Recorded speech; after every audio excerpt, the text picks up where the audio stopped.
Parce qu'ensemble, on est plus fort. Parce qu'à deux, c'est toujours mieux. Nous avons décidé de fusionner nos bonus.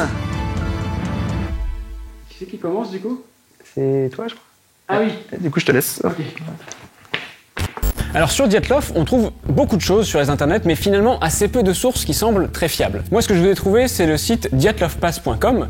C'est un site amateur, hein, bien évidemment, qui est fait par Theodora Adjiska et Igor Pavlov. C'est deux amateurs, deux passionnés, qui se sont amusés à... Je sais pas s'ils se sont amusés, mais en tout cas, ils ont rassemblé toutes les infos qu'ils pouvaient trouver sur le sujet, notamment des documents qui ont été déclassifiés de l'Union soviétique et des témoignages, etc. Tout ça, ils les ont rassemblé sur ce site. C'est notre principale source d'information et également d'illustrations. Il y a beaucoup d'images, notamment les photos que les randonneurs ont pris avant leur tragique mort. Donc c'est assez intéressant, parfois un peu trash, faites attention quand même, mais allez voir ça si vous voulez en savoir plus. C'est en anglais par contre. Pour parler du col de Dyatlov dans la culture pop, j'aurais pu vous parler d'un thriller horrifique, found footage.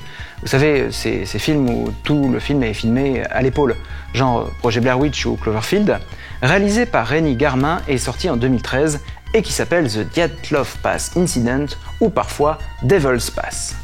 Mais vous et moi, on a mieux à faire. Si, on a mieux à faire. À la place, je vais vous parler d'un film d'horreur britannique que j'ai vu il y a un petit moment et qui m'a beaucoup fait penser au mystère du col de Dyatlov, Le Rituel. C'est un film d'horreur britannique réalisé en 2017 par David Bruckner et que vous pouvez notamment retrouver sur Netflix. Même si le film ne se déroule pas au même endroit, on suit de nos jours un groupe de randonneurs qui décident de faire un crochet dans une forêt où il se passe des trucs vachement chelous. Le film n'est pas exempt de défauts, je suis personnellement resté un petit peu sur ma faim et parfois j'ai un peu décroché sur des moments que je trouvais assez classiques. Mais il arrive régulièrement à trouver de petites idées et des visions horrifiques assez originales. Il y a vraiment de bonnes surprises, notamment durant certaines séquences totalement psychédéliques avec des éléments surnaturels qu'on ne voit pas forcément dans d'autres productions de ce type. Et c'est suffisamment rare pour être noté. Alors qu'on soit bien clair, c'est pas pour tous les publics, mais si vous voulez rester dans l'esprit du mystère du col de Dyatlov, je pense que vous pouvez y trouver pleinement votre compte. Je vous conseille aussi un deuxième film qui n'est pas du tout dans l'ambiance horrifique, mais qui reste dans cet esprit d'exploration et de Russie. J'avoue, là, on est beaucoup plus éloigné du col de Dyatlov puisque c'est un film d'animation qui s'appelle Tout en haut du monde, qui est un film franco-danois réalisé par Rémi Chaillet en 2015. C'est l'histoire d'une jeune fille russe qui part à la recherche de son grand-père disparu pendant une expédition vers le pôle Nord à la fin du 19e siècle. J'ai personnellement beaucoup accroché au style graphique, et même s'il ne laisse pas un souvenir extrêmement marquant, on y passe un réel bon moment. C'est beau, c'est bien animé, c'est poétique, c'est une soirée réussie. Alors c'est cadeau, c'est pour moi.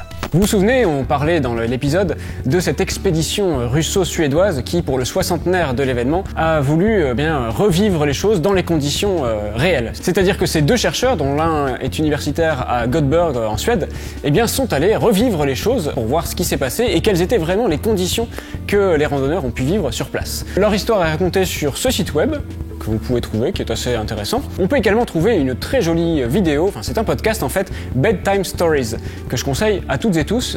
C'est des histoires plutôt pour les adultes, c'est pas ce que vous croyez, hein. C'est des histoires plutôt qui font peur, et voilà, vous avez trouvé notamment cette histoire du col de Dyatlov qui est racontée en 3 fois je crois, et le dernier épisode est sur cette expédition. Allez voir ça, c'est super intéressant, et ça fait peur.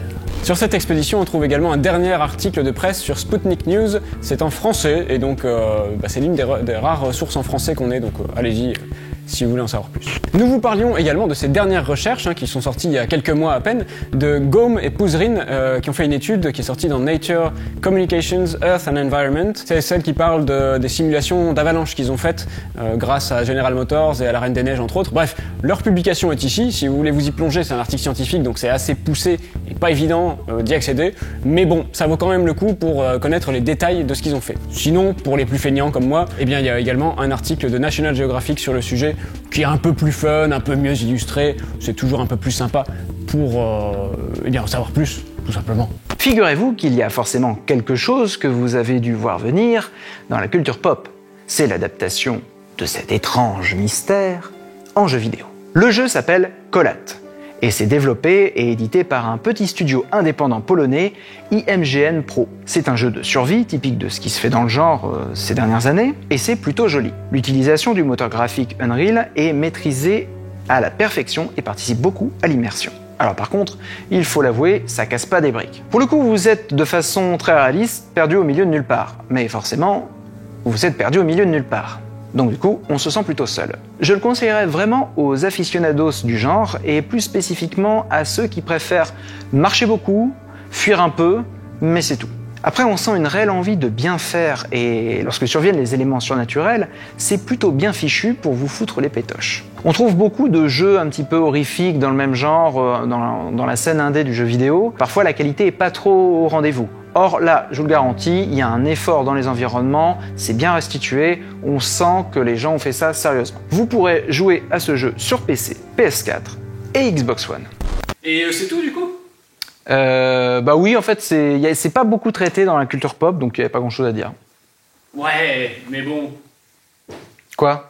Bah je sais pas, d'habitude t'arrives toujours à placer Lovecraft, c'est toujours Lovecraft aussi, Lovecraft Ah aussi. oui, bon si t'insistes, hein, je vais en parler un petit peu. Ah Hein. non mais j'insiste pas, c'est juste toi qui as écrit le texte que je suis en... Même si l'auteur d'horreur et de science-fiction Howard Philip Lovecraft était décédé bien avant cet événement, l'un de ses récits les plus connus met en scène un groupe d'explorateurs dans une étendue gelée dont ils ne ressortiront pas tous vivants suite à une étrange affaire. Les Montagnes hallucinées est un court roman publié entre février et avril 1936 dans le magazine Astounding Stories. Ce récit représente pour moi le meilleur comme le pire de Howard Philip Lovecraft. Le début du roman, ou de la longue nouvelle plutôt, suit un groupe d'explorateurs qui partent en Antarctique et on commence avec de longues pages descriptives jusqu'à l'excès. Cela vient d'une envie de véracité et de justesse, mais c'est très verbeux et c'est un peu difficile de s'accrocher lorsqu'on n'est pas très fan. Et encore même quand on est fan, c'est un peu dur. La deuxième partie du roman, par contre, bascule